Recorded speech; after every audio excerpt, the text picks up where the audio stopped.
Good morning. I'm Tom Daschle. I chair the board here at CAP, and let me just say on behalf of all of those who work here, welcome. We're delighted you're here, and we're delighted that we had such an amazing interest demonstrated by your attendance and by, in fact, many who were not able to get into the room this morning. The focus of this event is one that I know each of us in particular share with regard to the urgency and the importance of the issue, and that's food security. As the title of today's event implies, food security has tremendous implications for our global future. Increasingly volatile weather patterns jeopardize the way in which we produce, store, and distribute food, from countries and regions of surplus to those where hunger and malnutrition persist. Indeed, climate change is having a profound effect on global harvests, livestock, and fisheries, threatening the pillars of our global food system. 2015 was the hottest year on record, breaking the record in 2014. In fact, all 15 of the hottest years in recorded history have come just in the last 2 decades. Average levels of carbon dioxide in the atmosphere are now 43% higher than pre-industrialized levels. As a result, Earth's average temperature is already 1 degree Celsius warmer than the historical average, and we all know it's climbing. These changing conditions are affecting temperatures, shifting rainfall patterns, and contributing to more frequent and extreme weather events. And a shifting climate and more frequent droughts and storms disrupt harvests, kill livestock, spread pests and crop diseases to new areas, and raise prices through scarcity, high insurance premiums, and unpredictability. Fisheries are also threatened by changing temperatures, ocean acidification, overfishing, and poor stewardship. All of this is bringing unprecedented volatility to our global food supply chain and posing a real risk of cascading crises in our food system. And make no mistake, food security is the foundation of social and political stability in much of the world. Stability that each of us in and outside the U.S. should value and work to preserve. We need to look back no further than 2010 and 2011 to see how the climate impacts food scarcity and price disruptions can shake societies as well as governments. In those 2 years, a run of unusual weather events in key producing regions disrupted harvests around the world and more than doubled the price of wheat in less than a year. Some countries took protectionist steps to try to stabilize domestic prices, taking agricultural produce off the global market and contributing actually to dramatic price increases. Import-dependent countries, particularly in the Middle East and North Africa, were vulnerable and saw staple price increases to unsustainable levels, leading to street protests and riots and exacerbating other grievances against their governments. The Center for American Progress and our distinguished speakers here today have been committed to studying these trends and preparing for their impact now for quite a period of time. Building on years of research, CAP and our partners convened a simulation exercise last year to game out just how governments and other key actors might react to another global food crisis. I had the privilege of participating in this exercise. They created a scenario set from 2020 to 2030 in a world much like our own, one where population growth and climate change combine to threaten global food security with stark political consequences. The conclusions of that scenario, many of which are highlighted in the report that can be found outside this room, underscore the importance of the conversation that we will continue here today. We must be better prepared for the next climate-driven food crisis, and I know our distinguished panel will help move us toward that goal. It is my pleasure to introduce each of our panelists at this time. I must say, parenthetically, that I have enormous respect for each of them, and I've followed their work and applaud their efforts as much as words can express. Sharon Burke is the Senior Advisor to New America, where she is building on her excellent work at DoD, focusing on operational energy and the intersection of natural resource and scarcity. Rick Leach is the President and CEO of World Food Program USA and has worked on hunger and food security issues for more than 25 years. Nancy Stetson is the U.S. Global Representative for Global Food Security and oversees our diplomatic efforts related to food security and nutrition. Nancy is also the U.S. Special Representative for Habitat 3. Habitat 3 is the once every 20-year UN-sponsored event focused on sustainable urban development. Our moderator is none other than Max Hoffman. Max, as some of you know certainly, is the Associate Director for National Security and International Policy at CAP and has provided this organization with extraordinary leadership.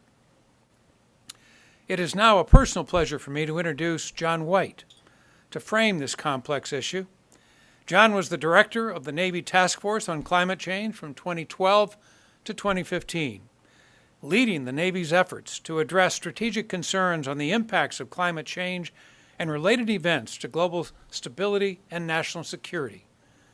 John's new organization, the Consortium for Ocean Leadership, is taking on efforts to better understand the importance of the ocean and the role of ocean science and technology related to climate impacts and other security concerns, as well as potential solutions. John, it's great to have you here, and with that, I'll turn the podium over to you.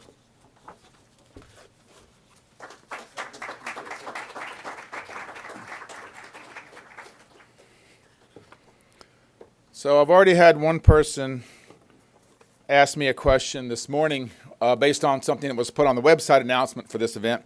And I would like to thank the Center for American Progress, first of all, for bringing this group, this opportunity together. I know there are several hundred people, not just in this room, but that are watching out there. So I think this is a critical, key issue at the right time. So thank you for doing that. The second thing is thank you for letting me realize a lifelong dream. Because when I was a couple years out of college as a graduate with a degree in oceanography, figuring out what I was going to do with the rest of my life, I called up the Coast Guard because I really wanted to be in the Coast Guard. And the Coast Guard said, we don't need oceanographers in the Coast Guard, call the Navy, which I did about 33 years ago. I ended up joining the Navy. But if you look at the announcement, for the web announcement, it said John White, Admiral, retired U.S. Navy and U.S. Coast Guard. So you've allowed me to realize that dream of having served in the Coast Guard. So thank you very much. I appreciate that, Rick. So, I do have a lot of very close friends in the Coast Guard, and we've worked very closely on many of these climate issues, especially the Arctic. But so 4 points I'm going to leave you with very briefly this morning to hopefully frame the conversation, as you say. There might be a quiz at the end, so pay attention. If you get 3 out of the 4, that's only a C. The first one is that the connection between climate change, food security, and national security cannot be argued. You might say, really? And I've had plenty of people who have argued that, especially when you look at conflict risk. But, as Senator Daschle mentioned, many of the things that have happened in recent times are very well known. The Department of Defense gets this. In their report to Congress last year, they stated the climate change impacts the ability of governments to meet the basic needs of their populations. Food, of course, being one of the basic needs. Very clearly stated of why the Department of Defense is so concerned about this, although, based on my conversations, I would suggest not everybody in the Department of Defense see this as a key issue. But yes, we can look at Syria and what happened with Syria and the movement of populations into Damascus, the disaffected people, the rise, certainly, of conflict there. You can look at the Arab Spring and the fact that the changing in food prices, again, drove people to be disaffected and uneasy and led to overthrows of governments in Tunisia and other places. Even going back to the French Revolution, there is indications that climate-induced food scarcity and price changes was a catalyst. They were a catalyst for the events that happened in the French Revolution. But then, if people still don't really get some of these conflict, climate, food issues, I just go back and say, have you ever heard of the parting of the Red Sea? For the Judeo-Christian Bible, and people look at me like I'm crazy, not the first time in my life. But how do we get to the parting of the Red Sea? Well, it all started off with a guy named Joseph, that many of you may recognize from Joseph and his Technicolor Dreamcoat, who was able to predict, to interpret a dream that said there are going to be 7 years of plenty followed by 7 years of drought. And so the Pharaoh stored up all this food. And then when the drought got there, a lot of the disaffected people living in Egypt didn't have any food, and they had to sell their land, and they were forced into slavery in order to be fed by the Pharaoh. That's how the Jews became slaves that led to the revolution of Moses and leaving across the Red Sea. A key conflict. So even going that far back, certainly is a key concept that this stuff is real. I salute the Center for American Progress and all of the partners that were involved in this game that was conducted late last year. The climate food change game that was done, because it brought together key industrial people, key international players to really look at this issue and game this out. What is going to happen in the future? And I think they did an amazing job, and I understand it was so successful, there are likely going to be more in the future, which is exactly what we need to do. Because it showed very clearly we are seeing security conflict issues and catalysts on the rise with food security based on our climate. And it's hard to argue that. The second thing, it's not just about, remember, first thing, it's hard to argue that relationship between climate change and national security. The second thing is, it's not just about our terrestrial food security. It's not just about agriculture. As an oceanographer and meteorologist now, I've studied a lot of these efforts and what's going on in terms of droughts and floods and the impact on agriculture and everything that relies on agriculture. But we look more and more at the ocean. Population growing from 7 billion today to at least 9 billion by 2050 based on United Nations calculations and projections. The industrialized nations not growing. It's the impoverished nations, many of them growing in population exponentially. And the coastal communities of this population is growing at the highest rate. Where do they get their food? Where will they get their protein? Much of it comes from the sea, from the ocean. Okay, well then let's take a look at what's happening to our ocean as a result of climate change. With ocean acidification, killing off shellfish in that part of the food web. Looking at the warming of the ocean and fish migration of species moving around or being overfished. Looking at sea level rise and the impact on fish, on seafood, on that protein, and the ability to extract it from the ocean, not to mention saltwater intrusion into the agricultural coastal zones as well. All climate-induced problems. The decline of ecosystems, coral bleaching events, things around the world that are having key impacts on the ocean's ability to feed the current population, not to mention the future population. So I would suggest that we're moving exactly the wrong direction. As population and coastal reliance on the sea for food is increasing, the ocean's ability to provide that is moving in the opposite direction. So it's not just about our terrestrial food supply. The third point is that prediction is important. The accuracy of predictions enhances the effectiveness of our strategic planning, of our modeling, and our gaming. And if we can't do the prediction right, we're not going to be as good as we could be in terms of understanding what we need to do about the future in mitigating the impact of the food security issues related to climate change. It's hard. It's complex. That's why everybody is here and people are spending a lot of time on it. It's hard because you've got to predict what's happening to the climate, and we don't do that very well right now. Long term, it's hard science. The ocean and the ocean heat content and these large global circulations and things that are happening in the Arctic, Antarctica, it takes a lot of science, a lot of scientific research, geophysical scientific research. There's economic prediction and projections, understanding how the key food sources in economics relate to the rise of instability and security. Biologic predictions in terms of agricultural, in terms of other food sources, including the ocean. Sociological predictions, how do societies react? All these things are hugely complex. But if we want to get the models right and have the accurate models, we've got to get to each and every one of these points and many more that will probably be talked about today so that we can have a chance of understanding what's going to happen and mitigate the impact before it does. And it takes research, key research and analysis in our nations and international agreements on the investment of research into all these scientific areas, from behavioral science to physical science, is key to our ability to mitigate the impacts of this growing concern. So as we look at future games, I think the complexity of the games and the accuracy of the research and the accuracy of the science that is going into it need to be called for. They need to be demanded by the Center for American Progress and others.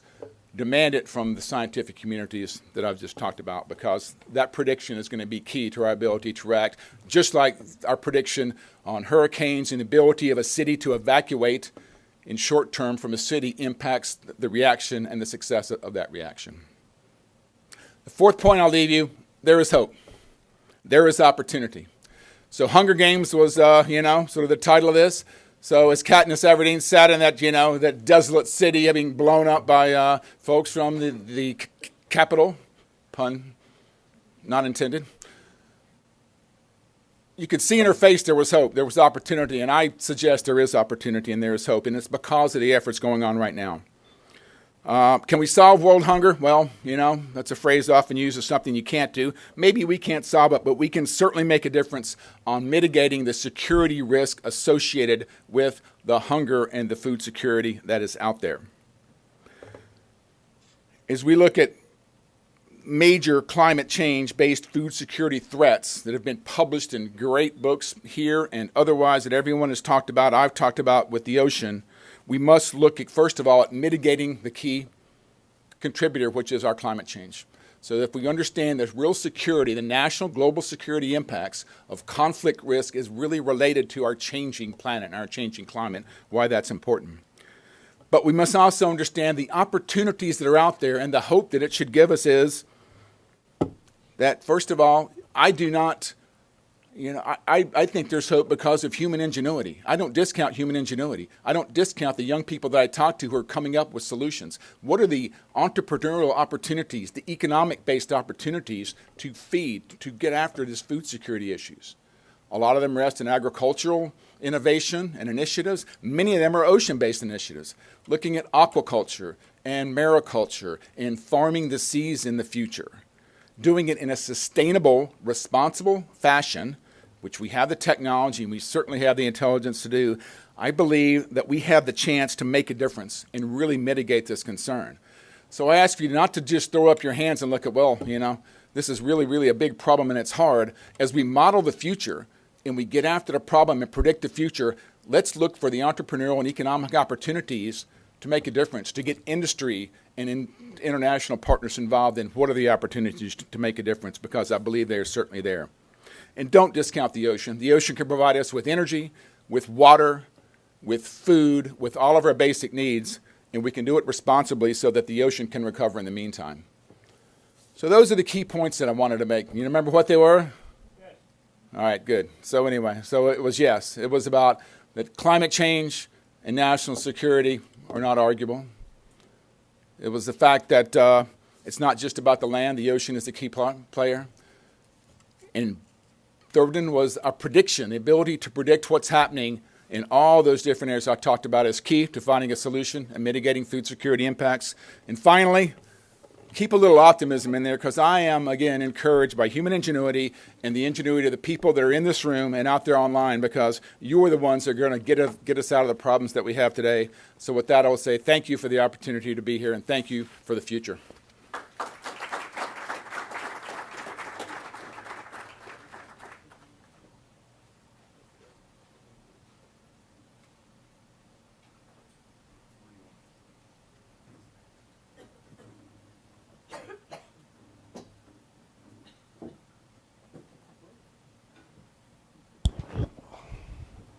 Well, thank you, Rear Admiral White. Thank you, Senator Daschle. Plenty of, I won't say food for thought. Okay, I've said food for thought there. And thank you, of course, to our distinguished panel and all of you here to join us. I wanted to start with you, Nancy. Okay, first target. Well, yep, first target. We've heard two powerful arguments for the link between climate change, food security, and our national security. But you look at the front page of the newspapers, there are a lot of very pressing challenges competing for our attention, competing for government response. You, of course, are in charge of crafting some of the long-term responses we need for these problems. How do you make that argument? How do you make the argument? Well, I would agree with Admiral White. It is indisputable, but I must say, I just came from the National Defense University, and I was talking with, not talking with, but doing a little presentation with one of the professors over there because we were trying to make the argument that food security is in fact a national security issue, and food security and climate joined, and that they should have courses, lectures, whatever, that food security should be a special area of interest in their curriculum. And I would say the reviews were mixed. I mean, there were some people afterwards who came up and said, yeah, we really regret that, and is it this, and is it that? And then, honestly, there were some people that were sitting in front of me and said, why should I teach a course on blah, blah, blah. Why should my major care about this? Why should this one care about that? Why should that one care about? It's a niche issue. I said, no, it's not really a niche issue, not when you look at the nature of threats in today's increasingly complex world. I think that the argument is not only indisputable, but let's talk about what the argument is. What's the intersection between food security, climate, and conflict? First of all, climate, if you take a map and you look at all the places that there are unrest, and you look at where there's food insecurity, and crisis level or not, and you look at where the climate, where there are droughts, where there's problems with ag production, and as the Admiral said, and I'm so supportive of this, not just on the land, but also in the sea and for foresters and so forth, they all overlay. They all overlay each other. So there's no question here. So then what's the relationship? Well, number one, we know that if the climate stinks and farmers can't grow and the fish are hurt, we have malnutrition problems and we have problems of enough food for everybody, number one. Number two, we also know that food security interacts in and that drives food insecurity. And it interacts with national security in three ways.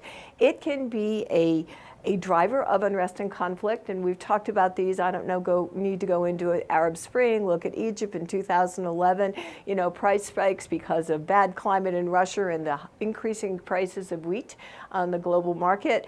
And then the prices rose in Egypt. We had instability, and boom, we had a new government. Look at Central America. We have a slightly different situation there, but again, drought driving migration, which created a migration crisis for us. But so it can be a driver of unrest and conflict. It can be a result of unrest and conflict. And as Syria portrays better than anything, it can be a weapon of war. So I think that it's part of the way to get people, it's making people think about this because they don't want to. They want to keep it in a box. Like everything we do in this country, we want a box.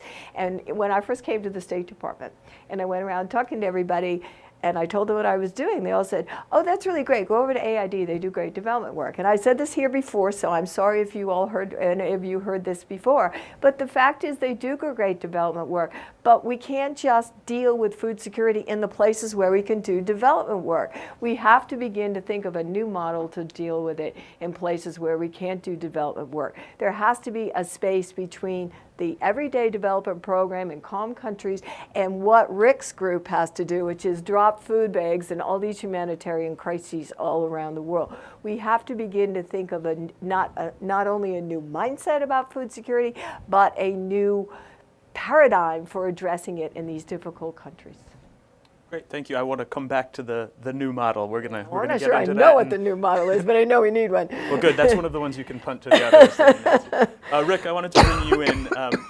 Talk a bit about the scale of this part. What is the magnitude of food insecurity and hunger? What are we dealing with here? Okay. And thank you.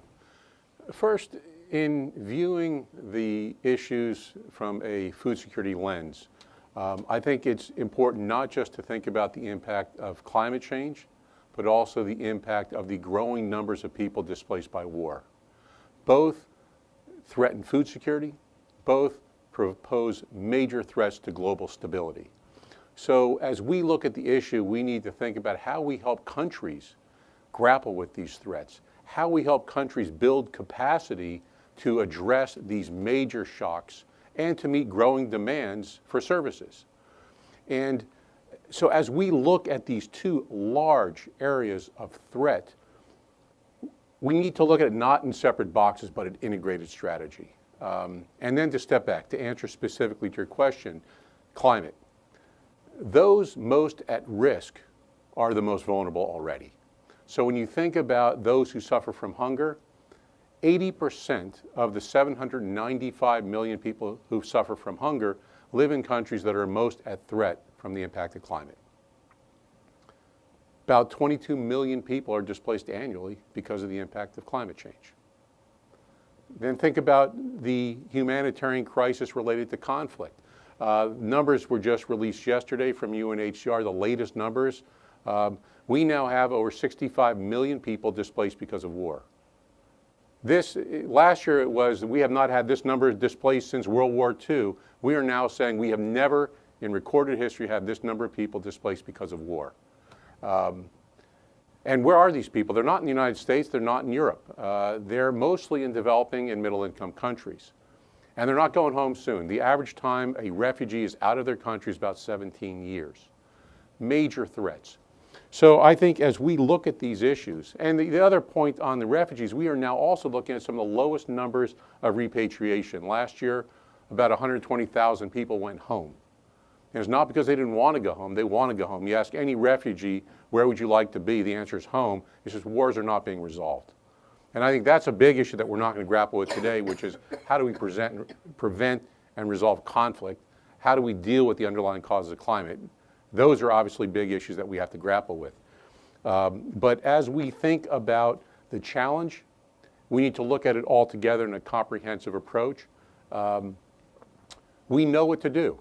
I mean, that's the bottom line, and I hope we'll evolve into talking about strategies. But there's general consensus about the need to help some of these frontline and fragile states. General consensus to look at new models, how to reform the way we fund these types of efforts. And then also look internally, how we run our operations here in the United States and other developing countries. So let me stop there, but just say that more food for thought as we evolve. Well, thank you, Rick. Sharon, you've of course had firsthand experience at DoD of trying to insulate our operations against some of these threats, also how to be smarter about operating in some of the fragile or collapsed states that, of course, Afghanistan is often the first example for DoD. How do you think about these issues? How does this food security issue tie in with water, with energy, with some of the other resource issues we face today? And how are you thinking about it moving forward and new strategies? Well, thank you, Max, for inviting us all here today, and Michael and all of our friends at CAP, Senator Daschle. And I'll sort of bring in what both of my colleagues have said. So I'm not unsympathetic to the folks that you saw at NDU. Yeah. And I'll explain why. I mean, a lot of my career has been in the Pentagon, so I do understand where they're coming from, which is, you know, is it a military issue? What you're describing about the roots of conflict and the roots of food insecurity, is that something that a military can resolve and address? It may not be the best tool that we have if you want to get into the prevention and resilience business. However, so having said that, I don't want to militarize the issue, because the military means is probably not the best way to address the issue. However, there is a military role here, and to get to your question, so let me talk a little bit about that. I mean, first of all, so the prime military mission is to fight and win the nation's wars, and that is a tough mission. It's a very difficult thing to be prepared for. It's a difficult thing to carry out, and to do it right and with discipline, and especially in countries like Afghanistan, where there's a lot of different kinds of challenges that we are counting on our military to do. I was at a welcoming ceremony yesterday for the new Secretary of the Army, Eric Fanning, and he made the point that there are 15,000 Foreign Service officers and, you know, hundreds of thousands of Army officers who are all over the world. So they are the face of American policy, and how they do this is important. So that is their core mission, but they have a lot of other missions too, and preventing and deterring war is one of them. And also responding to humanitarian and other kinds of disasters is also a core mission. So now take that and look at food and water and energy and that nexus, and say there are several things they need to be able to do. First of all, they need to understand how food insecurity affects their own ability to carry out their mission. So first, it's almost a logistics issue, and that's even clearer with water and energy, that they have to understand where they operate, where they're going to be and with what their goals are in that area, how the availability of food to them and to the population that they're trying to work with to stabilize the area, how it affects their goals and their missions. That's one. Secondly is their sort of how it creates a mission, the impact on their actual mission, which is humanitarian and disaster relief. Are we going to see an uptick in those kinds of missions? And of course, I think the obvious answer is yes. And the department put out about a year and a half ago a climate change adaptation roadmap. And if I searched it for food, Nancy, just so I could be true to both of you, and it's only mentioned 3 times. Right. Once in the text as sort of the list of things we need to be ready for, but then there's 2 photos, and it's in the captions of the photos. And one is in Montenegro and one is in Burundi, and it's U.S. forces delivering emergency rations. So this is a mission that is on the uptick all over the world for U.S. forces. And any president is going to have to carry out that mission, and particularly when it involves U.S. allies, then we're obliged. So the U.S. Armed Forces do need to understand how that mission is going to increase, and not only understand it, so that means studying it, but also be postured for it, be structured for it. Do they have the right kinds of equipment, the right people in the right places? And then it also, food insecurity is going to shape the mission. So it's all the things that you've talked about. It creates instability. And even, Admiral White, John talked about we don't have as good analytics as we need.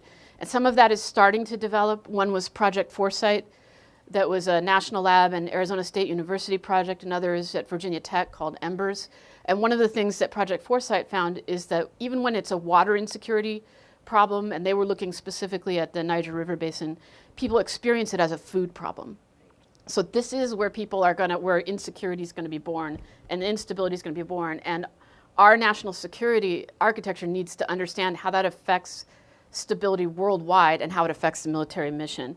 So that's a question of strategy and planning and incorporating it in. So even if your students at NDU aren't thinking that way, someone is in the Pentagon. Now, whether or not they're incorporating food as well as they could is an open question. The other is resource competition, and I think that's been mentioned.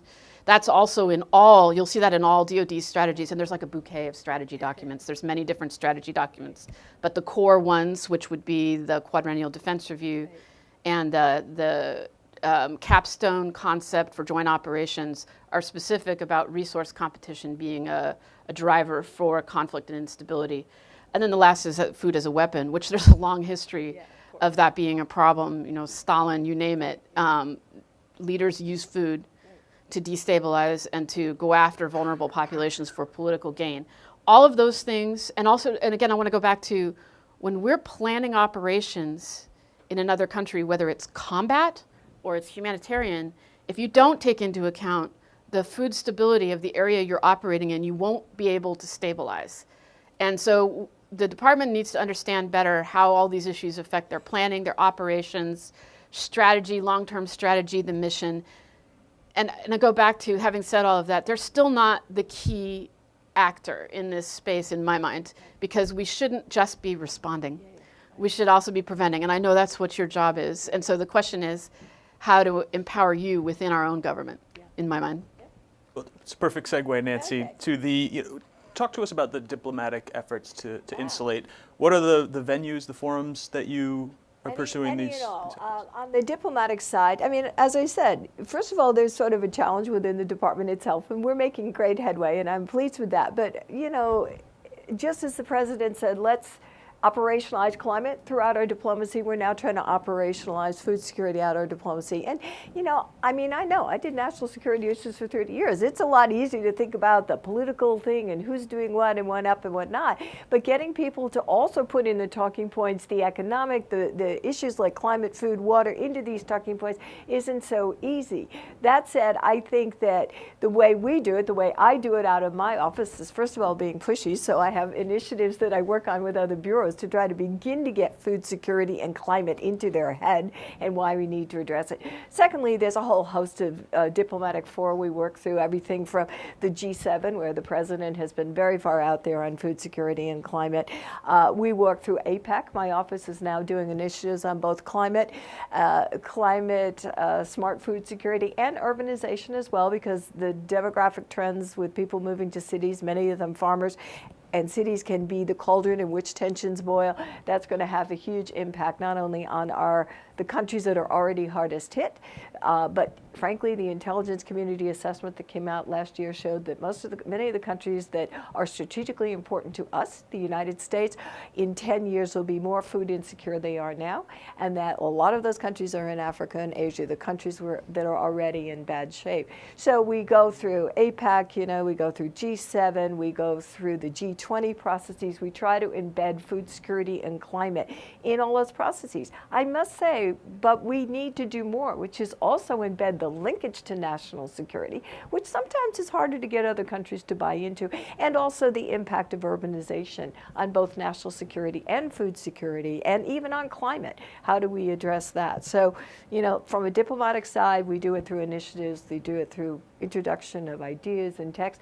and from my office's side, it's out here in conversations like this, trying to say, let's think broadly and more deeply about these issues. And among our U.S. partners abroad, of course, Germany and Japan have tried to take on leadership in this role in recent years. Do you think that there are ways the U.S. could empower the partners? Is this something where we can hand off leadership while we sort of focus on more hard security questions? Is this a space for a new institutional body of crisis response? I don't know if we need a new institutional body. I'm always wary of too many new bodies. I don't think we should cede space. I think we want other leaders to join. As you said, Germany, Japan, a number of our allies have been great on food security. But I think thinking of it in the context we're talking about, I'll give an example. Secretary Kerry was going to one of the sessions on Syria in Europe. Oh, this was a few months ago. And prior to that, I said to him, hey, have we been talking at all about food security vis-a-vis the situation in Syria and in the region? And he said, well, yeah, from a humanitarian perspective. And I said, no. I'm talking about it from a much more fundamental. I'm talking about the fact that part of the conflict, we know what ISIS is up to, and we know that everybody, as you said, Sharon, using food as a weapon of war is nothing new. But the fact of the matter is, it's not just using the food itself as a weapon of war, but it's also trying to control the food production system. And frankly, Assad's father had created a very effective, efficient food production system, and it's bursting apart because of conflict. So a lot of those pockets of what we respond to with humanitarian aid, or trying to at least, if we could get in there, is we think of it as a humanitarian thing, but it's really emblematic of a much bigger conflict going on, which is he who controls the food in this country, he who controls the resources from that system is going to have more power. So it's really part of the drivers of the war. And he said, whoa, I haven't heard so much about that. We talk about oil, we haven't talked about food. So he went out and talked about it, which is good, so that helps bring the message home. But I think that I want to just speak briefly to Sharon's point, because I don't disagree with anything she said. In going to NDU and trying to get them to incorporate food security, and it's not just food, it's climate, food, energy, water, but this nexus of issues into the thinking, I know that it needs to be in the strategic documents and so forth so it can filter down, but it's also just having an awareness on the part, because say you have a targeting issue. So you have a targeting issue, and you've got these guys, whatever level they are, who determine targets.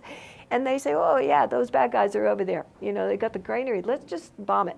Okay, well, maybe that's the right strategic decision. But before we take it, we ought to be thinking, what are the consequences of bombing it on these other things, food being one of them, the population and so forth. So all we're trying to say is, think more broadly about unrest and stability, because even if you get rid of the bad guy, you still may have unrest and stability for all these other factors.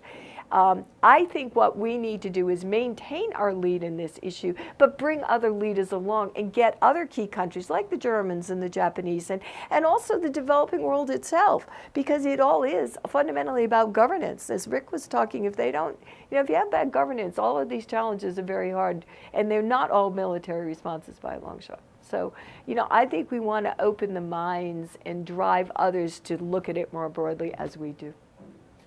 Rick, your organization operates in more than 80 countries. How do you see the division of labor? What's the presence of the U.S. government on the ground in these places? And what are your thoughts on what both Sharon and Nancy were talking about with DoD's resources, their ability to move people and materiel, their budgets? It's very tempting to look at them and see the hammer. or at least the tool to solve this problem. How do you see the breakdown, and where should we go? Okay, and that gives me a broad to talk about anything, but I appreciate it. First, with regard to DoD, I think that the critical importance of understanding national security implications is to raise this issue in terms of its prioritization in government. Not necessarily we want U.S. troops on the front line delivering food. We don't. That's not, in my mind, the typical role U.S. government should play. You have organizations and people, and local governments should be doing that more than the U.S. military. But understanding the national security and the global stability implications of food insecurity will raise this in terms of its level of prioritization. We need to do that because it has to be a higher on this issue of resources, of commitment, of political will globally. So understanding that nexus is critical. The other is international humanitarian law. The besieged areas in Syria, we know there's 15 areas. We have severe acute malnutrition. There's probably famine-like conditions. We haven't been there for so long. So we need to think about the military nexus as it pertains to enforcement of international humanitarian law, because there are no teeth right now. Big picture, the U.S. government has been a leader on these issues always. And over the last 7 years, we have expanded what we're doing. Feed the Future, looking at agriculture issues, expanding nutrition programs, looking at a more balanced cash and commodities, dealing with emergencies, right tool, right place, a whole host of things. With all that being said, we still need to take it to another level.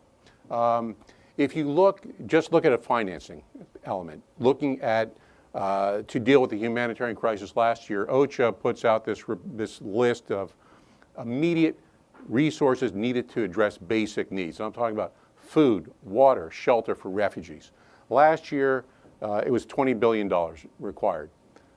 Of that $20 billion, 55% was met. So what does that mean? 45% not met? It's almost an obscenity to talk about the impact. It means that a family who has nothing because they're now refugees, we cut rations. We say, you know, we give you a debit card so it's easy. We can just download the $28 per month that you need to feed your family. We just don't have it.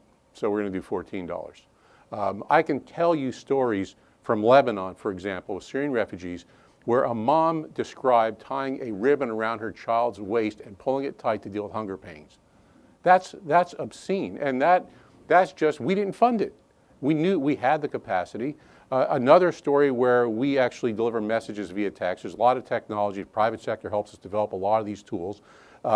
Where the mom said, anytime I got a message from the World Food Program, I got really sick because I was afraid it was a message saying that we cut your rations again. So this should never happen. And the amount of money we're talking about is, I mean, we're not even talking about a quarter of an aircraft carrier. So that's where I think raising the level of understanding about the impacts, and if you talk to the king in Jordan about the impact of millions of refugees from Syria in his country, he's going to talk to you about national security issues. So the U.S. government's been a leader, so what do I think the U.S. government should do now? Two things. One, we have to ratchet up what we're doing in terms of global leadership. Yes, we've been providing leadership. We need to take it to another level. We need to ensure that we never have a situation where 55% of an immediate need is not met. We can mobilize the world around a global Marshall Plan. There are things that, as I said, I haven't walked through what we need to do. We know it needs to get done. Political will, resources. The other thing is we can change how we do business. As Nancy had mentioned, one of the things that is an absurdity, and for those of you who don't work in the development sphere, when I describe this to you, you know, wow, that's really stupid. We have a break between emergency response and development. Two different funding streams. It was based on the old notion that a crisis occurs, you go and you fix it and you get out. And you Quick. do it off budget, so you don't have to count the money. Well, on or off budget, Yeah. it's just the notion that it's a fast turnaround. And as describing refugees out for 17 years, impacts of climate, multiple years, that notion of in-out is no longer valid. So we need to, that's one thing just looking at U.S. government operations and policy. And when I ask people within the U.S. government running these programs, do you need legislative authority for this? It's like, I don't even know. I mean, it's just so entrenched. I don't even know if we can do this just administration action or whether we need legislation. So that's just one example of looking at a continuum of assistance. instead of saying, well, that education program, that's an emergency thing, so it deals with refugees, but it doesn't deal with the rest of the populace. So U.S. government, we have, and to the question you had posed previously, if the U.S. government doesn't lead, there's a vacuum. We have to lead.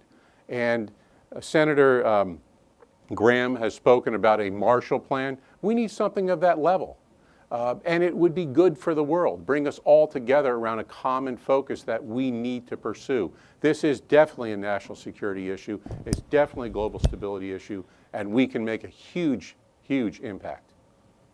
Thank you. Well, Nancy and Sharon, both, whoever sort of wants to pick up the baton there, in terms of moving away from crisis, sort of the crisis financing model, right? Call to call and putting out the hat for the most vulnerable people in the world. Do you see a mechanism within, either on the Hill or just within the federal government, to move to a multi-year funding approach to it for at least the very basic things, you know, the emergency food aid, so that we're not going year to year and we're not at the mercy of the political climate on the Hill? Go first. I mean, I have some general comments on what Rick was raising, but I wouldn't be able to comment on the year-to-year budget. I mean, just generally speaking, it is a statutory problem, but it's also it's an institutional problem, and that our government is arranged to deal with issues in a certain way, and these cross-cutting issues that don't fit neatly into any one place are structurally hard for us as a government. And even within the Department of Defense, you know, I was primarily responsible for energy and worked on climate change as well. The problem is that the Defense Department is arranged by certain kinds of functions. And in fact, the Joint Staff, the premier military staff, is designed by something that dates to Napoleon. And it's very effective for military operations, but for a modern time, when you're talking about these issues that are all intertwined and cut across all of those ways of doing business, it's difficult structurally to manage it. Because is this a logistics issue? Is it a strategic issue? Is it an issue of operations? Is it an issue of resourcing? It's all those things, but those things are all done separately. So we have a functional problem, an institutional problem, and it's definitely statutory in the way that things are chopped up. So that does limit, you know, the range of maneuver, as you'd say.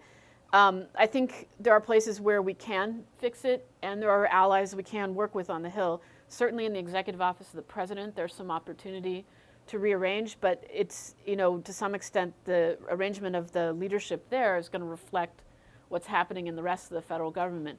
So we definitely have a problem, and it's extensive. I think that, you know, I currently reside in a nonpartisan organization, but I will say that one of the candidates in this race has been talking about fixing that and has a record of talking about fixing that. So I'm optimistic that if Hillary Clinton wins, she'll take it on. I don't know with Donald Trump. Who knows? I can't tell what he would do on these kinds of issues. But it's definitely a structural issue and a statutory issue that needs to be addressed. So that's, you know, a concern I have for well, sure. and I think on the aid side, I mean, the statutory stuff, I mean, the way we budget, you know, we budget by sort of categories within the 150, which is the International Affairs Funding Account. Are there some sort of, I don't want to call it contingency funds? I mean, for example, we have a contingency fund to deal with high-level national security issues and how they spin out, so there's money there. But Rick's right, everything's sort of dedicated. When we submit that budget to Congress, I'll give an example. I'm working on a trilateral initiative with the United States, Mexico, and Canada on climate and food security, dedicated to Central America, because we had, you know, one of the reasons why these kids were coming across the border was because the families couldn't farm anymore. El Nino had really impacted the dry corridor hard. You know, people wanted to send their kids here, hoping they'd have a better life than they could have at home. So I had to take my money for that and dedicate it to a place, to a purpose, and a CN is sitting on the Hill that I'm still, you know, hopeful we will get out soon to be able to put that money there. But see, every penny just about that we spend, and I know I was on the Hill for 27 years, so I loved it because we had control over a lot of stuff. That said, from a flexibility, moving fast, getting it done, in an emergency case, we aren't really well positioned because of the way we budget the way that just as our agencies are stovepipe in terms of who does what within and between agencies, even our budget is stovepipe. 150 is an international, it goes here, but if it's military, it's over here into the 050 account. So it makes it hard. Can we make some changes to that? Yes, frankly, there probably should be structural changes on the Hill so that, you know, we talked for years about, do we just have one committee that does appropriations and authorization? I mean, I was an authorizer, so I don't know if I'd like that. Maybe I would, maybe I wouldn't. But what do you know, it's fundamental to the way we splice and dice because we want everything accountable. But I would just make one point, if I could, beyond the humanitarian emergency situation. I mean, a lot of these places that have emergencies now, and definitely there's conflict and unrest in various levels, but also you could see the handwriting on the wall before you really had the unrest problem. I mean, if you look at South Sudan, if you look at Burundi, if you look at Yemen, these, and even Venezuela now, although albeit of a different ilk, these countries already were having problems with drought. They were having problems with agricultural production. You know, people were already in dire straits. And then when these groups emerged, like Boko Haram in the Lake Chad region, of course, they can manipulate that and they can steal people's food. So we have millions of people forced off the farms. Why are they displaced? Well, they're displaced for a whole series of factors. So that puts an obligation, I think, on the global community to, frankly, as much as we put into food security, we're not doing enough, and we're not, and in terms of ag production, although most of our food security money goes on to farming, because that sort of was the response to the price hikes in 2008 and 9, the reality is we need to do more in the ocean areas. We need to do more in these other parts of the food production system so that there's someplace else to go when a farmer can't farm. Can you still get food? And I think we do a lot, but I think we need to expand our concept of food security, and I think we're going to have to find a way to ramp up more activity and move it more quickly. I think, you know, one of the things I'd like to see, go back to something you said, is once you get to that image of a military, a person in uniform delivering emergency rations to someone who's had to cinch their waist Already in trouble. It's too late, right? Right. They should be your last responder, right? Yeah. And so I think one of the interesting questions is, especially when you're talking about tensions over money, is you're going to want to put money there because there's an immediate crisis in human need. But at the same time, if we can't get ahead of that curve and prevent the conditions that are taking us there, which is often a failure of governance. It like is. Venezuela, Oh, it's of course, not, yeah, of course. it's not just the drought. But the It's, flip right, side to that decades too is of that, bad so governance. what are we focusing on at the moment? You know, our main focus is on the governance. So it's on Maduro, you know, oh, what are we going to do about a referendum? You know, we want to have the referendum so he can't wind up putting his vice president in if we do it next year. All of which is the right thing to focus on. My argument would be we also need to try to push this guy who does not want to admit that there's a hunger food crisis emerging, who doesn't want to look for aid from his buddies, and who doesn't want to go to the international financial institutions. who doesn't want to in hear any from the way, United States and definitely doesn't either, want to yeah. hear from us. So we Yeah. don't always have to be the messenger, but we have friends who can talk to him. This man needs to have, this government needs to have impressed upon themselves that it ain't going to get better if you don't start taking the economic moves you need to do, for lack of a better term, now, because otherwise we are going to have the kind of riots that are growing in other parts. But can I just, your comment is spot on. We do not want the military delivering food aid. That's not the role of the military, and it actually harms the humanitarian response, because that humanitarian response should be non-political, non-nation focused.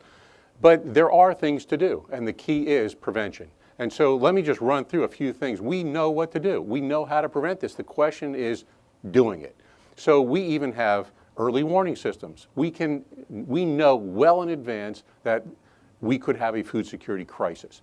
And to give an example where it worked, the Sahel region 2011, 2012, these early warning systems, FuseNet, Famine Early Warning System, looks at everything from rainfall, desertification, food prices, oil, gas prices, food security in the house, whole host of indicators, so we can in advance know we're going to have a problem down the road. The Sahel region in Africa, 6 months out, we saw a famine coming. The international community responded, and you never heard about a famine because they prevented it. Opposite situation, 2012, South Somalia. We knew there was a drought. There was a response in North Somalia, Kenya, Uganda, Ethiopia. South Somalia, El Shabaab, lack of access. while we talked about how to get access, 250,000 people died. And I'll never forget being in the Dadaab refugee camp right on the border up there in northern Kenya, and a mom, and this was a typical story, said, I left, walked 60 miles. I had 3 kids when I started. I had to decide which kid to leave because I couldn't carry them. This is the reality. So we have early warning systems. We know if you do preparedness, and we do this, you do mapping of roads, port facilities, storage, so that in areas where you might have a problem, know what the lay of the land is. In Nepal, before the earthquake hit, we knew it was earthquake prone. There was a whole facility at the airport. There was training done in advance so that it was a well-honed operation. But one critically important element, too, actually, is we need to do a better job, we, the U.S. government, the international community, in helping countries develop their own safety net systems. This is the way that we do not have to be there. Safety net systems, in America, we have safety net systems. And actually, the military, World War II, when they had inductees go in for their physicals, they realized we had a lot of malnutrition in America. And that's where food stamp got ramped up. So we have safety net programs, food stamp, school lunch and school breakfast, the WIC program. 80 to 90% of the world do not have safety net systems. So they do not have the capacity to grapple with societal shock. So safety net systems is where I think we should have a significant focus in helping countries create an ability to withstand shock, which means, for example, I'm a farmer, my crops died because of drought, I have a dairy cow. I don't want that farmer to kill the dairy cow to feed his family. We should help that farmer get through the shock so they don't destroy all livelihoods. There's, in other safety net systems, food insecure areas, we will pay farmers in food or people in these food insecure areas in food to terrace a hillside, to create rain catchment areas, to do things to build resilience so that when drought or other weather conditions occur, they're positioned. So one huge area of focus, and this is once again that category of helping these frontline and fragile states, is put these safety net systems in place. The other related element is helping build local capacity. We don't want to be doing this. The notion of as international as necessary and as local as possible. So we want to have an exit strategy, build local capacity, safety net systems. Yes, the resources need to be there when we have to provide them. But really the goal is to strengthen not just governance, rule of law, but the capacity to be able to maintain your own country and take care of your own people. Sure. Of course. Yeah, well, you're Unless it's too tough. Yeah, no. I'll because- rescue you. And No. Max, Well, I mean, no, I agree, but I think that you were talking about Somalia, you were talking about the 2 cases, and one of the things that I think we need to think about is expenditure of money. I mean, we tend to not look at all these crises in the same vein, especially when they're all happening at the same time. So, for example, we spend something like, 35 million a day or some crazy number on Syria, for example, and the refugees and whatever, because the whole global community is so focused, particularly Europe, since they're coming to Europe, on the Syrian refugee problem. But then you take Nigeria, the Lake Chad region, the resources aren't going in at that level. And the ICRC director recently was quoted in the paper, I think it was maybe June or either this month or last month, saying, when I look at all the money we spend on all the different emergencies, and I look at this pales in comparison to the others. So we do have, for whatever sets of reasons, we have very uneven responses here. And part of it is because of where these people go and where they are sitting, I think. And how do we get around that? Well, that's where I think, once again, the nexus to national security, global stability is critical. Because you're right, Burundi, how much support is there for refugees from Burundi, the Central African Republic, even South Sudan, where we are the major donor. And even in Syria, before Elan, that little boy, ended up dead on the beach in Turkey, there wasn't a lot of interest. Yeah. So I think that's part of the understanding of the national security implications of these crises. We have to ramp it up, and this has to be a presidential issue on a regular basis to say we, the world, and the Secretary General of the United Nations needs to even take it to another level, because I do think this is the existential challenge of our time. I mean, 65 million people displaced because of war, 22 million displaced annually because of climate. The world is going to get more and more unstable until we step up to address this. And as I was saying, we know what to do. And a lot of it It just requires political will, and the resources aren't even that huge when you look at relative expenditures on other issues. You know, I'm not sure we always know what to do, actually, just to, we do from what you're talking about, but as far as, like, if you look at Nigeria and Boko Haram, one of the problems is that the government of Nigeria has had tremendous corruption problems Yes. for a long time. So if you're looking for someone to stabilize the situation, Not gonna be them. you don't have a reliable partner. Right. And that's, you know, and there's still a partner that the United States is working with extensively. However, it's a challenge, and it's a challenge in a lot of these places. So to me, when you talk about making an early investment in prevention and resilience, we got to talk even further back in the continuum. And also we have to be humble as Americans, because it's not up to us to tell somebody else how to govern their country and fix it. But on the other hand, how are we going to partner to stabilize situations where it is in the global interest, in humanitarian interest, in our national interest to see more stability? That is a really hard challenge. It's a really hard challenge. And we can do the first part. I mean, if you just take the resilience part, resilience against climate change and against shocks of that ilk, we can take the farmers that are sitting there in Nigeria and, you know, we could have, if we were more focused on their capacities when this drought began, we could give them the tools, we could help them farm. Albeit, you know, there is some resistance to changing the way you're farming. There is some resistance, so we give them a great GMO, you know, a great seed that works today, but then if they don't have storage for the seeds and the seeds croak, they're no good to them down the road. Or they say, well, that's great, but where do we get more seeds once we plant this crop? So there are some challenges inherent in that. Nevertheless, we can deal with all that, but where this wicket really gets sticky is when you get these groups that see an opportunity, Boko Haram, ISIL, whatever, you know, that see an opportunity to use the sword, so to speak, because then if we have no partner, we're cooked. We really don't know what to do. And even in Syria, we obviously don't have a partner in Syria. So what do we do? So that's where I don't know what the answer to that is, but I do believe that just because there's conflict going on or unrest or instability, even, and sometimes it's nationwide and sometimes it's just sections of countries. When I said a new paradigm, I mean, I don't disagree with anything you said, Rick, but I think we have to find a way to force ourselves into some of these countries, notwithstanding the fact that there's some ongoing unrest and turmoil more than we do now. I mean, even take our Feed the Future program, good program, but we basically are only in 19 countries or parts of countries, and we're there because we know we have recipients governments who want us there and things are kind of calm. But we can't just be where it's calm, or we're never going to be able to grapple with this, even with good global leadership. Yeah, I think it's a much broader issue than food security, what Yeah, you're it referencing. is, of course. And you know, when I talk to CEOs of companies, they say, why are you in one country and not another? Rule of law, corruption, and so on. So I think this is part of a bigger commitment to how do you help countries be functioning nations? How do you move countries from being fragile states to being effective members of the international community that allow foreign investment to come in? So I think definitely it's a much broader issue that needs to be on the forefront of our diplomatic efforts in helping these countries move forward. At the same time, like Ethiopia has one of the most effective safety net systems in the world.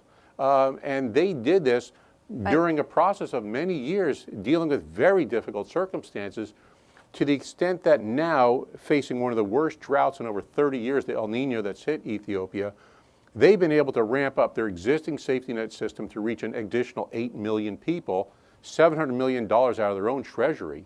So even in a circumstance... They were willing to make the investment. They made the investment. We, U.S. government, provided a lot of support in creating the system. But I think these are real challenges. But we need to grapple with these challenges, how, once again, to move country from fragile to effective partner in the international arena. And then it is in their interest as well. And we're seeing more leaders emerge.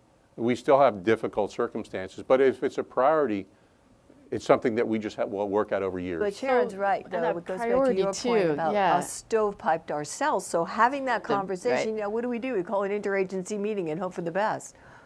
Well, I mean, one question I have too for both of you is also the domestic side of this, which Yeah. is how do we get the American people to support this kind of early intervention and investment? Because certainly coming out of a military environment, you get a lot of public support, and it's a $700 billion a year budget. So And I think there's reasons for that, not just because we have a lot of challenges and a great military, but we also have a lot of American support at home for that investment and for those activities.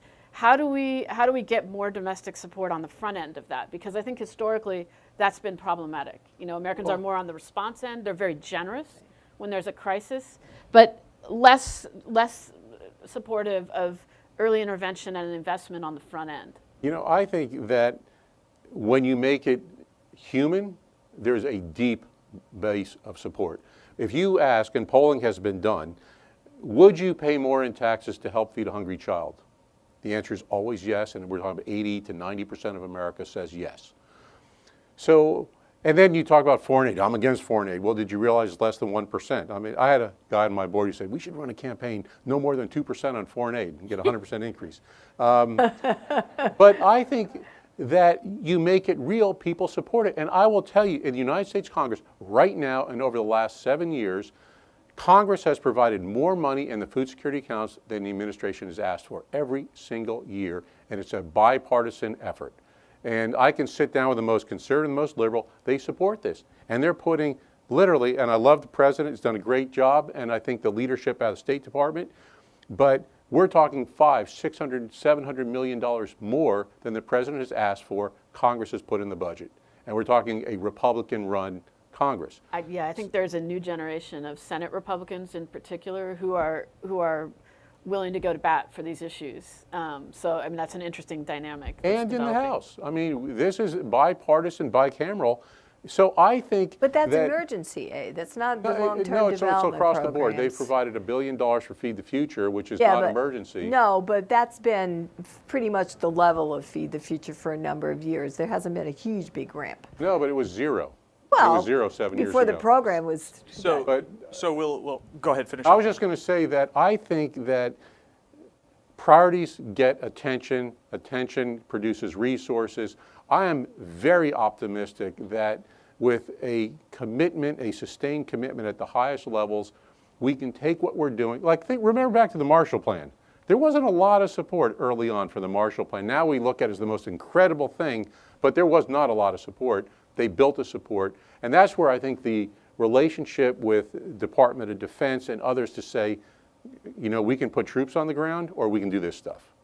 And Bob Gates, when he was secretary, used to always say, it's cheaper in blood and dollars to do what you guys are doing than to send our troops in. So you teed up. What I want to do here is I want to leave time for questions, but I'm going to put you each on the spot. I will give you 2 questions to answer those, so you can perhaps wriggle out of it that way. Oh, really? Well, we'll go right to left. I want to know your thoughts on where our next acute crisis is going to be, or I would like your thoughts on your opinion on the top priority for the next administration in this space. And you can have a moment to think about it as I'm putting you right on the spot. You ready? Sure. Go. You want me to start? You can start. Okay. You're always talking. I'll give you. I think the next administration, we just said, has to make this a top priority. This is a global stability and national security issue. And I think, it's an issue that requires immediate attention because it's not going to get better. We will see more suffering. We will see more instability. So in its deepest sense of areas of commitment in terms of helping these frontline and fragile states, looking at how we finance it, looking how the U.S. government is organized for immediate reasons to step up. The other, and this is what I'd like to see the administration do as well on this issue, leadership at the president's level, is use this as an opportunity to bring the world together. Because we have so many issues that we talk about that divide us, and I'm not just talking the United States, it's across the world. I think with leadership, we could bring the world together to say that a hungry child is a hungry child without regard to ethnicity. This is common shared humanity. Let us use this world as an opportunity to bring us all together around a common focus, a common action, where we have things that bind us, not just separate us. I think Nancy's better position to talk about is specifically what countries, but definitely the National Intelligence Council last year put out a global food security report, and they found that South Asia, Africa, and the Middle East all had high-risk countries. And I think there's a number of countries, I follow energy more closely than food, and there's a number of countries right now whose income has taken such a deep hit with energy prices that you get the governance issue, the income issue, and then food insecurity coming to a head. And we mentioned Venezuela. Venezuela's in a lot of trouble. And I mean, I think the hole they're in is very deep and they're still digging. I think Nigeria is in a great deal of trouble. And again, it's this nexus of issues. And I think there are a number of other countries across the region where this nexus of governance, food, water, energy, and money come together to create a problem. And that is what I would like to see the next administration address, is that nexus. And developing the tools, which Rear Admiral White talked about, the analytical tools for understanding what that is and how these issues all fit together and how we govern to create solutions in this space. Because again, it's not easy, but I think we are living in a time where we've got all kinds of new tools, big data, things like that, where we can actually pull these apart and put them together and understand better what the challenges are and be creative about coming up with solutions and governance strategies. So that's what I'd like to see the next administration. Nancy, So she I- took all the best answers I there, know. right? She I didn't can leave you agree with anything. everybody because they're both right. I agree with them both, and I would make addendums to both. So first of all, on Rick's point about the priority, I agree. But I think that, I did a lot of work on AIDS, and you're right. When you show people the pictures of hungry kids, of course they want to help because we're human and hopefully we're good humans and we want to help. But I think to get the money and I think there's two things that have to happen. The kids can be the poster child for the problem, but I do think the problem has to be defined more broadly in the way that Sharon talked about, because these issues are integrated. And honestly, even solutions to food security aren't always in the food realm. I mean, they may be, in urban areas, it's jobs or whatever. So I think that we need to use food as the poster child, but talk about the integration. I also think we need to do two things. We have to find a simpler way to describe this to the American people, because it's easy to see a hungry kid, just like it was easy to see someone dying of AIDS and know we had to respond, right? But when you start bringing in all this other stuff, the conversations gets complicated and the attention span is pretty short. So the question is, how do we make this linkage in a very sort of poster way that everybody understands that this is a dollar well spent? And I think from the global perspective, and then I'm going to tell you where, I think from the global perspective, we also need to have our conversation and focus on urbanization and the impact of these demographic trends. Because you're right, the intelligence community report said that Africa and South Asia are going to be hard hit now and they're going to be worse off. But guess what? That's where all the people are on the move. And that's where the safety nets and all these things, with or without conflict, are going to be absolutely essential, and better programs if we are not going to have more hunger and malnutrition. Because the truth is, it's not confined to just rural areas, it's in cities too. So in a way, I think that it's the problem rather than the focus, because the problem moves around a lot, but I still think that our fundamental focus over the next 10 years will be on Africa and South Asia. Thank you all. So we're going to go In to the audience days. questions. We'll take 3 at a time. You can direct it to a specific panelist or the panel at large. Please keep them short. They are questions. Go ahead, right here in the front row first. Hi, I'm Penny Starr with CNS News. I guess this is for Nancy, because you were talking about, I'm interested in the issue of the immigration from Central America and the children on the border. Could you just, I'm going to make sure I understand what you said about food insecurity and climate change and how it relates to that migration. Right, well, in Central America... We'll take a couple more. okay.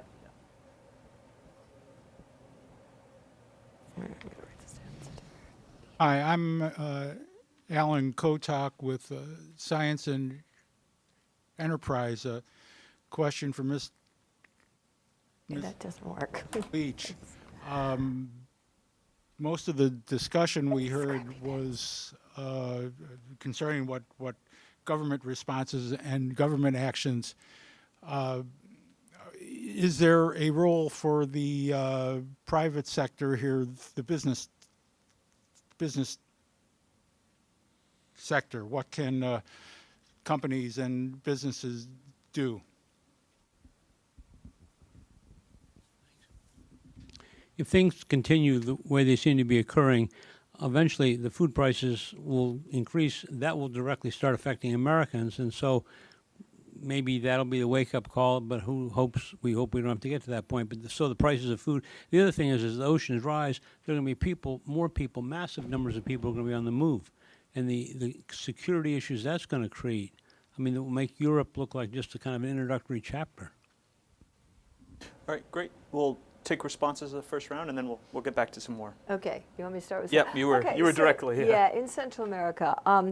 Look, the Northern Triangle countries, Guatemala, El Salvador, and Honduras, you know, they fall into largely a dry corridor, and, you know, farming is tough because they're very hard hit by El Nino and all kinds of bad weather issues, which has made it hard for people to farm. That's why so what I'm saying is that once people can't farm, I mean, it's difficult to farm, it's difficult to feed your family, because in some cases, these are subsistence farmers. They're feeding enough to, you know, they're growing enough to feed the family. Whoa, let there be light or no light. What happened there? So when it wasn't the only reason that the children and the families particularly were on the move, but when it became more difficult, and sometimes governance is an issue as well, but when it became more difficult to be able to feed your family and to produce, you start seeing people on the move. When they start seeing the move, ultimately some of these people were sending their kids this way in hopes that, you know, there's a cousin here they could go to and that they could have a better life. So part of it's not the only reason for the migration, but economic issues are at the core of migration for almost all these people, no matter where they are.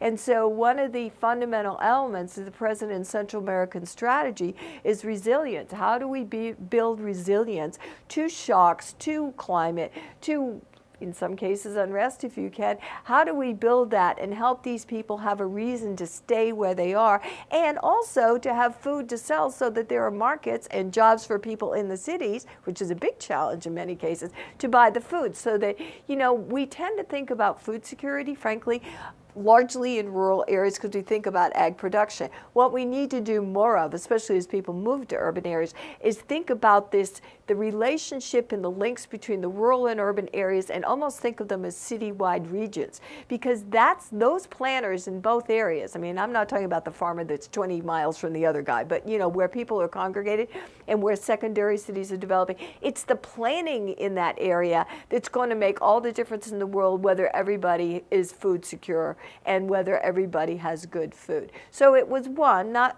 the only thing, but one of the reasons why people were on the move in Central America. We had the role of the private sector, and we had the domestic food prices as a potential wake-up call. Well, thank you for the question on the private sector. There is a role for the private sector, a very important role. I'll mention two of them. One is technology and technical assistance. And an example, UPS is a strong partner of the World Food Program. UPS obviously deliver a lot of packages, and I've learned that on December 22, they delivered 22 million packages. So they have helped the World Food Program look at the entire supply chain, look at a whole host of issues related to logistics, so align with their core business, provide that technical assistance to the UN agencies. MasterCard, they designed our debit card that we use in Lebanon and Jordan, where we can download a certain amount of money and a person can go into a local market and buy food. A refugee can go into a local market and make decisions about what they're going to feed their family. Cargill, helping us look at different ways to fortify rice and other commodities. DSM, another company looking at micronutrient supplementation in school feeding programs. So one critical role of the private sector is to align with their core business to help enhance what we're all doing, whether it's the World Food Program or CARE or any of the other organizations. The other critical role, and that is job creation. Governments don't create jobs, private sector does. And when you're looking at ways to integrate refugee populations into countries that they're living in, because that is a requirement, if you understand that they're going to be there for a decade or longer, you need to figure out how to integrate them, not just put them in camps. Most refugees do not live in camps, they live in urban areas. So looking at job creation, not just for refugees, but also for the local population, is a critical role for the private sector. The other thing which I personally appreciate, they also fund a lot of our efforts. We're able to provide, 30-so million in grants, primarily because of the private sector provides resources for different countries around the world. I'll just say on domestic food prices, I mean, it's a fair point that people are responsive, very responsive all over the world to prices in their basic commodities. However, I would say the one problem is the chain of custody is not always that clear, like why is the price for milk going up?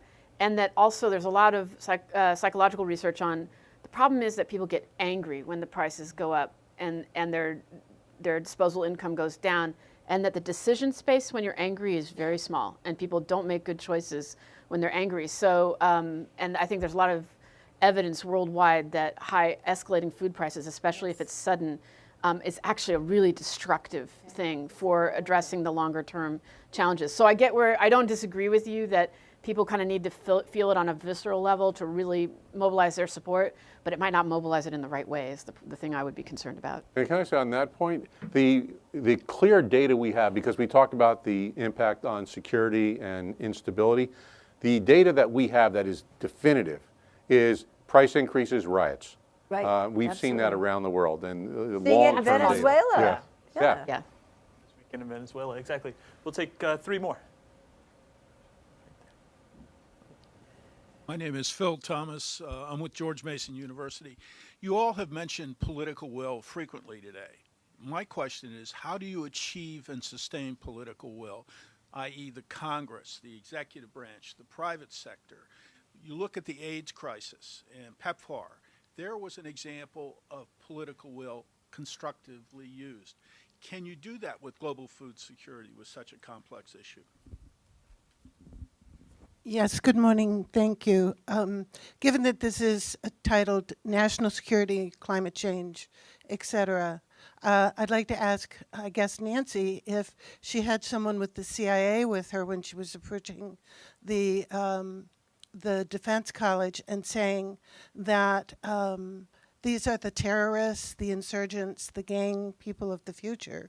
There might have been more of a tendency to take Yeah, I'm your only pitch from the seriously. State Department. Let me just finish, because I guess my general question is, isn't the role of the CIA and linking it to real intelligence that says these are the current and future links? And second of all, as to the poster child, wouldn't it be actually more effective to have a picture of someone like the leader of Boko Haram or the leader of ISIS to say that these are people who are capitalizing on food insecurity, these are the people who are destroying the environment, and that is why we need to fight these people, a hard sell rather than a soft sell for the military, for Congress, et cetera?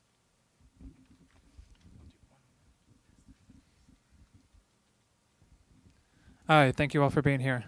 So I had a question as we're developing strategy for tackling these issues.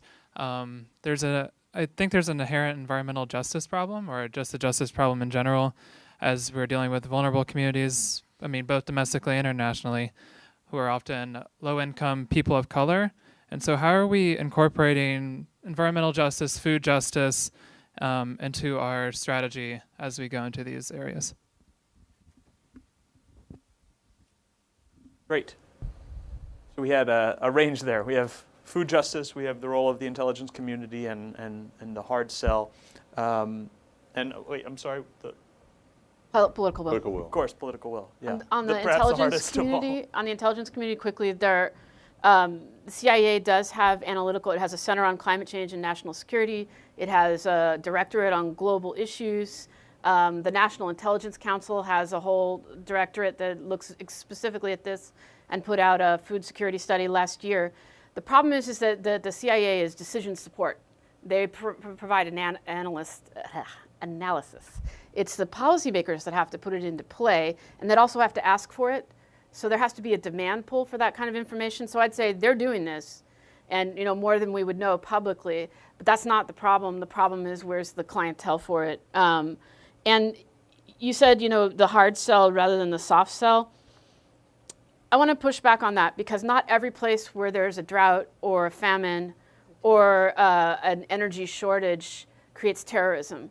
So terrorism is a complicated thing, and what makes someone pick up a weapon to kill and to create terror is not, you can't make a causal link between food and terrorism, and I wouldn't, because again, it doesn't mean that everyone who's suffering from these conditions is going to be a terrorist.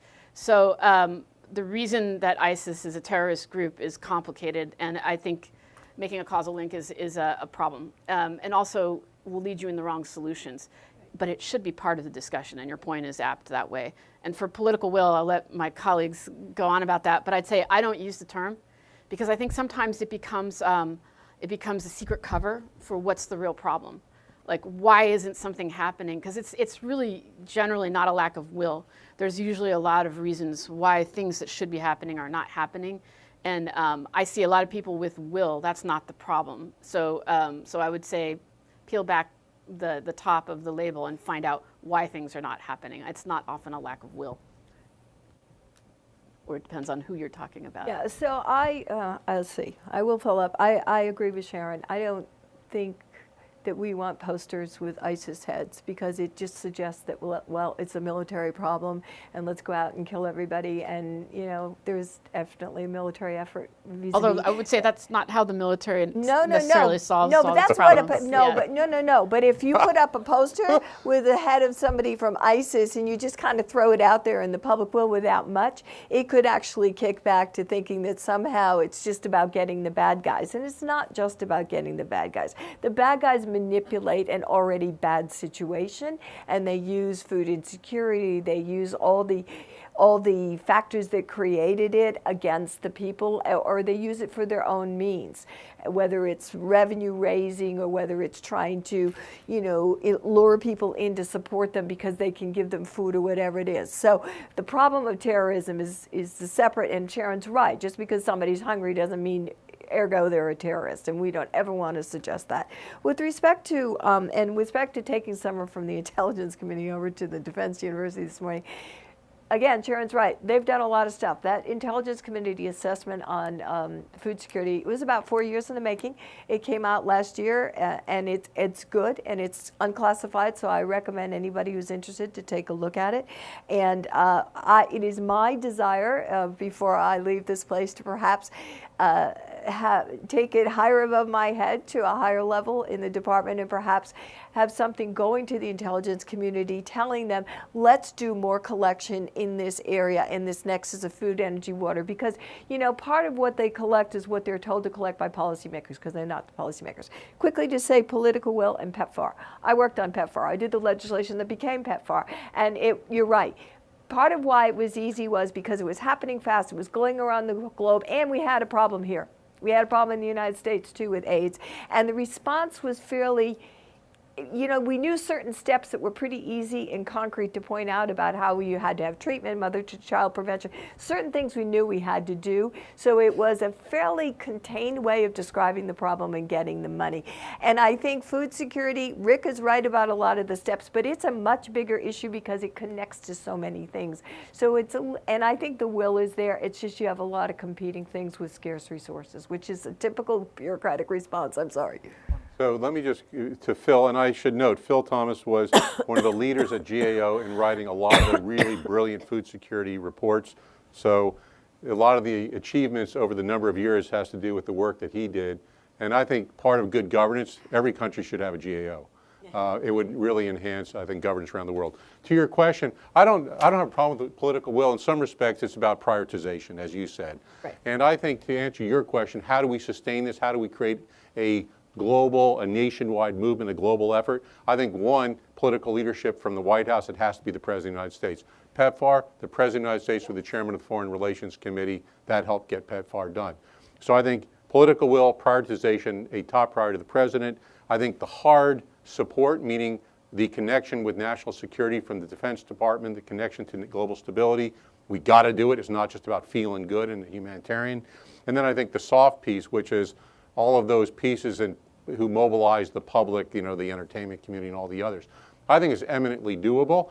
We'll see, because we're actually going to be trying this. So you can check with us in a few months. Just your question on environmental and social justice. I like to think that that's what my colleagues have been talking about the whole time. But I will take what you said as the point that we should walk away with, is that you got to remember that that's what's at the bottom of everything in this space, whether it's in this country or any other country, and how we operate. So it was an excellent question and a great way for us to end, I think. Yeah, ditto.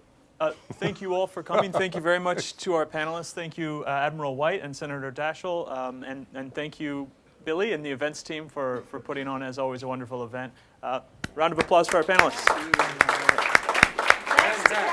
That's the moderator. Right, we made it very easy. Moderator and Senator Daschle and Admiral.